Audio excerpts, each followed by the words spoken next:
नमस्कार मित्रांनो, नमस्कार. परत एकदा तुमचं स्वागत आहे माझ्या चॅनलमध्ये.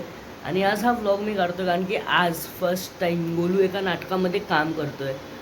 फुल ऑन ॲक्टिंग करणार आहे आणि आणि आम्ही आज त्याचं नाटक बघायला जाणार आहोत. म्हणून तर हा व्लॉग मी त्याच्यासाठीच काढतो कारण की त्याचं नाटक दाखवायला तुम्हाला की किती चांगली ॲक्टिंग करतो. त्याचं असं आहे की त्याला ॲक्टरच व्हायचं आहे म्हणून, आणि त्याला बाय लक चान्स चांगलं होतं म्हणून त्याला हे पण भेटलं. लाईक एक चान्स भेटला नाटकमध्ये काम करायला. तर मी तुम्हाला याची क्लिप तर दाखवील की कसं आहे, कुठे आहे, कशी ॲक्टिंग केली त्यांनी, कुठलं नाट्यगृह होतं. यशवंत नाट्यगृह आहे, हा यशवंत नाट्यगृह आहे आपलं माटुंगा वेस्टला. मी तिथे चाललो आहे. तर चला भेटूया आपण नाटकमध्ये डायरेक्टली. बाय. आता जस्ट आता आम्ही पोचतो आहे गोलूच्या इथे, नाट्यगृहाच्या इथे.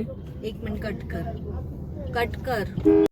तर मग आता मला समजले की ट्यूजडेला त्याचं हे आहे, फायनल्स आहे आणि आज त्याचा फर्स्ट राऊंड आहे नाटकचा. तर बघूया कसं करतो. आता आम्ही काय बघू ना, यशवंत नाट्यगृहाच्या इथे पोचतो आहे माटुंगा वेस्टला. आता 11चा शो आहे आणि इथे 10:54 ऑलरेडी झालेत. आमच्याकडे फक्त 5 मिनिट आहेत पोचायला. चला गाईस, भेटूया नंतर. बाय. गाईस, हा हॉल आहे यशवंत चव्हाण नाट्य संकुल. बघा मम्मी येते. चला आता आम्ही भेटतो तुम्हाला नंतर. बाय. हे बघा गाईज, आम्ही आलेलो आहोत. आज फक्त आणि फक्त पॅरेंट्सलाच बोलवलं, अजून कोणच ऑडियन्स नाही आहे. तर आता जे ट्यूजडेला जो आहे परवा, तर आम्ही त्या हिशोबाने आता तेव्हा सगळे लोक हे लोक सगळ्यांना बोलवणार आहेत. तर त्या दिवशी मेन आहे. आज फक्त पॅरेंट्सला दाखवायला की कसं मुलांनी काम केलं आहे, काय केलं आहे ते आहे बस. तर आपण बघूया. चला bye. Miss Jane Goodall, you said that you have observed the delivery process of female chimpanzees, right? होय सर. पण आमच्या इथे PhD मिळवण्यासाठी हे इतकेच काही पुरेसे नाही. म्हणजे मी समजले नाही. कधीच नाही समजणार. Because you are undergraduate. You don't even have a formal education. नावालाही नाही. तुमच्या वापरलेल्या मेथड्स आमच्या परंपरेला तोडून असल्यामुळे आम्ही विचार करू शकत नाही. का नाही विचार करू शकत sir? Please ignore methods and techniques. गेली कित्येक वर्षे मी त्या आफ्रिकाच्या जंगलात राहिले. प्रत्यक्ष पाहणीतून काढलेली मी ती अनुमाने काढली आहेत. ती अशी खोटी ठरू नका. हार्डवर्क आणि ऑब्झर्वेशन मधून मी माझे संशोधन मांडले आहे. काय तर ते नर मादी हातांचे चुंबन घेतात. 2 प्रौढ चिंपॅन्झी एकमेकांना आलिंगन देतात.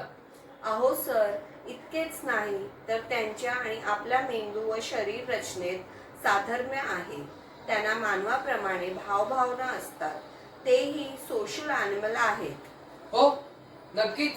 म्हणून तर तुम्ही त्यांना डेव्हिड, रॉबर्ट अशा तुमच्या फॅमिलीतील माणसांचे नावे दिलेत.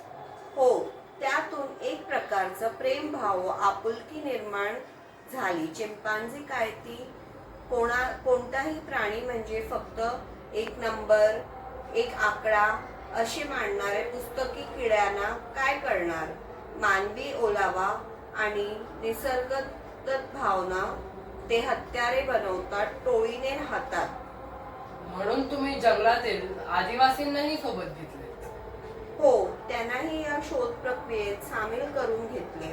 अन्यथा ते आपली भूक शमवण्यासाठी चिंपांझी आणि कोणत्याही प्राण्यांची शिकार करायचे. चिंपांझीचे मटण मांस विकून पैसे मिळवायचे. मी त्यांना जाणीव करून दिली की जंगल हे तुमच्या इतकेच त्यांचेही आहे. जंगलतोडीमुळे निसर्गाची हानी होते. अच्छा, असे सामान्य दिलेत तर तुम्ही त्यांना.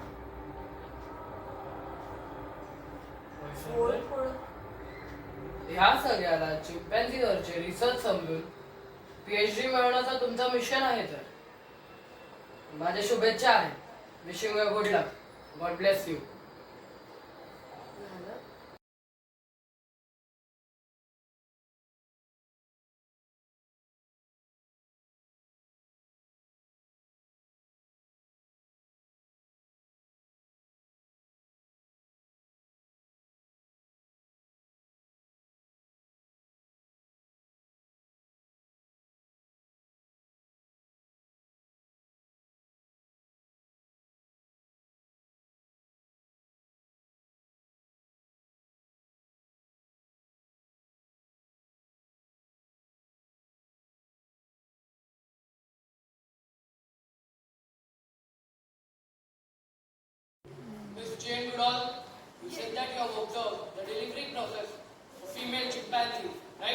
Yes sir.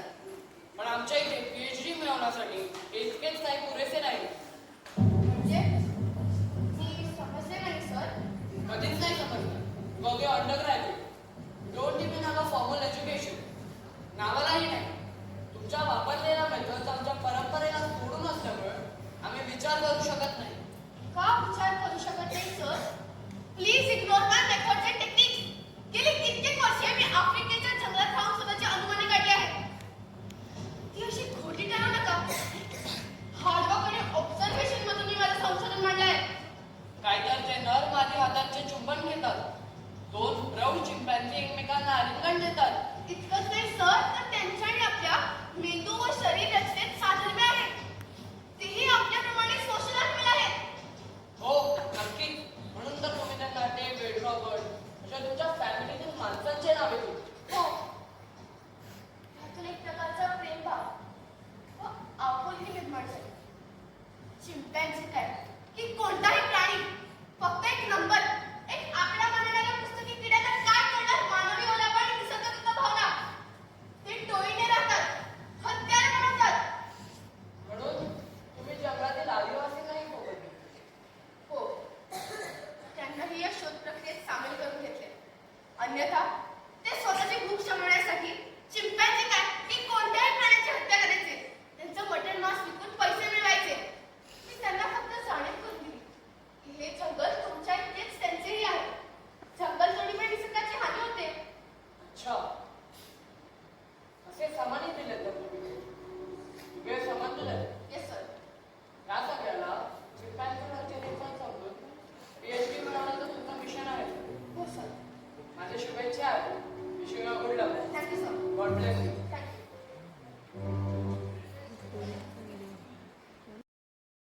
तर गाई जसं तुम्ही बघितलं, फर्स्ट व्हिडिओ त्याचा घराचा होता जिथे तो प्रॅक्टिस करत होता, आणि सेकंड व्हिडिओ त्याचा रिअल सेटवरती जसं होतं ते सगळं होतं गाईज. तर तुम्हाला कशी वाटली ॲक्टिंग गोलूची, तर नक्की कमेंट करा तुम्हाला कशी वाटली गोलूची ॲक्टिंग, आणि नक्की सांगा की कसं वाटलं. आणि जर तुम्हाला हा व्हिडिओ आवडला असेल तर नक्की लाईक करा, शेअर करा आणि सबस्क्राईब करा. कमेंट करायला विसरू नका.